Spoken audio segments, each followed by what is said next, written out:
Bienvenue dans la mini-série « La biologie du sens », épisode 13. Aujourd'hui, nous abordons la question « Comment savoir si un traitement prescrit est nocif ?» Nous explorons le concept d'iatrogénèse. Car, du point de vue de la biologie du sens, BMS, le symptôme n'est pas le problème, mais plutôt la solution biologique.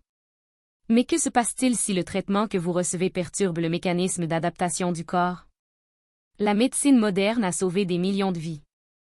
Mais il existe aussi une réalité peu abordée, l'iatrogénie, c'est-à-dire les dommages causés par des interventions médicales devenues courantes, mais éthiquement inacceptables.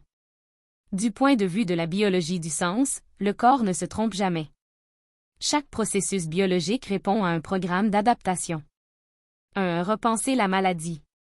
Le médecin allemand Rick Gerdame a proposé, dans son modèle explicatif, que chaque symptôme soit associé à un conflit biologique. L'objectif n'est pas de faire disparaître le symptôme, mais d'en comprendre la fonction. Le philosophe Michel Foucault avait déjà mis en garde contre le fait que la médecine moderne, loin de se contenter de guérir, produit des réalités, des diagnostics et des catégories qui façonnent notre compréhension du corps. Traiter un symptôme sans en comprendre la signification comporte le risque de supprimer les processus d'adaptation, chroniciser les conflits et générer de nouveaux symptômes. 2. Signe avant-coureur d'une possible iatrogénèse. Dans une perspective pharo-intégrative, un traitement peut s'avérer nocif lorsque le symptôme s'aggrave progressivement après son instauration, de nouveaux symptômes apparaissent, la vitalité générale diminue et la personne se déconnecte de ses sensations corporelles. Le chercheur Henrik Corbera insiste, le corps n'est pas l'ennemi, il est le messager. Faire taire le messager ne résout pas le problème. 3. Critères cliniques conscients. La biologie du sens ne préconise pas l'abandon des traitements.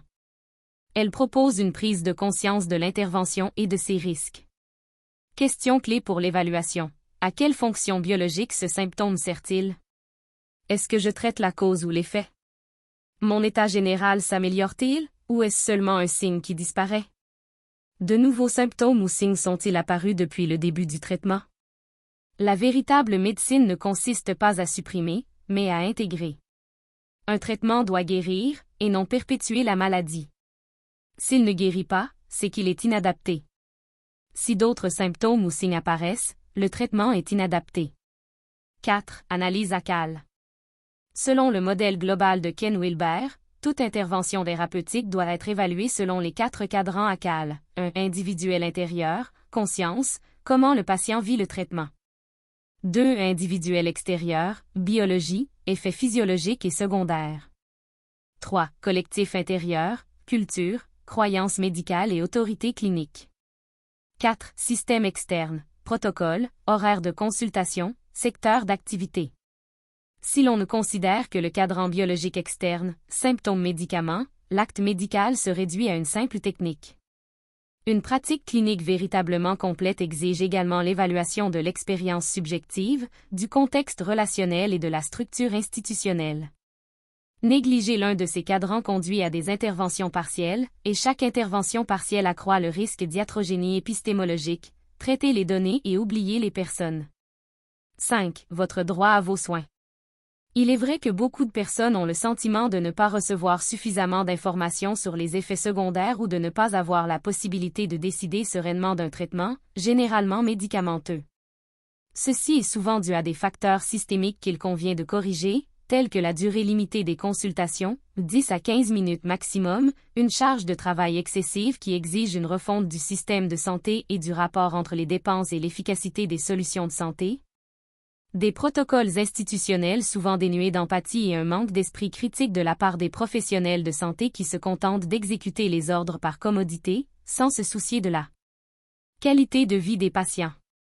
Rien ne justifie de continuer à financer des services de santé défaillants avec des fonds publics. Les normes éthiques internationales promeuvent le consentement éclairé et la prise de décision partagée, où le patient a le droit de poser des questions, de comprendre et d'accepter ou de refuser un traitement. Mais au-delà de cela, la réalité est que les traitements actuels ne visent pas la guérison. Dans une médecine holistique et consciente, le patient n'est ni obéissant ni rebelle, il est un acteur de sa vie à toutes les étapes du processus thérapeutique, y compris sur le plan financier.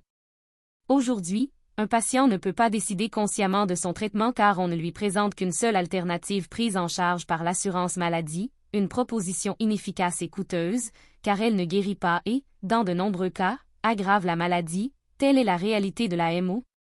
La médecine occidentale ou de la MOB, la médecine occidentale biologique. Enseignement clé de Faro. Le traitement adéquat n'est pas celui qui élimine les symptômes le plus rapidement, mais celui qui respecte l'intelligence biologique de l'organisme. Phrase de Faro. Le corps n'a jamais tort, l'erreur est de ne pas l'écouter. Guérir, ce n'est pas faire taire, c'est comprendre. Un symptôme refoulé peut devenir un conflit chronique. La véritable pratique clinique commence lorsque le patient comprend son propre processus. La médecine de demain sera intégrative ou elle n'existera pas. Thérapie intégrative de Faro, approche consciente clinique. Intervention complémentaire pouvant accompagner un traitement médical. Dimension corporelle, l'acupuncture et la médecine traditionnelle chinoise, MTC, régulent le terrain biologique. La phytothérapie soutient les fonctions sans supprimer les processus. Le Qigong thérapeutique rétablit la circulation vitale. Dimension psycho-émotionnelle, exploration du conflit biologique actif. Travail symbolique archétypal, approche jungienne. Recadrage de la perception des symptômes. Dimension de la conscience, méditation d'observation sur le symptôme. Respiration cohérente. Conscience somatique. Objectif. Amener le patient à cesser de lutter contre son corps et à collaborer avec lui. Pour ce faire, l'environnement doit également collaborer en respectant les cycles naturels. C'est l'intelligence consciente. Une citation taoïste inspirante pour conclure. Lorsque le remède respecte le flux du Tao, il guérit, lorsqu'il le force, il perturbe. La vraie médecine n'impose pas, elle écoute. Abonnez-vous à la chaîne, aimez et partagez pour sensibiliser le public. Apprenez les sciences en pleine conscience, car en matière de santé, le savoir n'est pas neutre, il est vital. Étudiez avec Essiel Faro.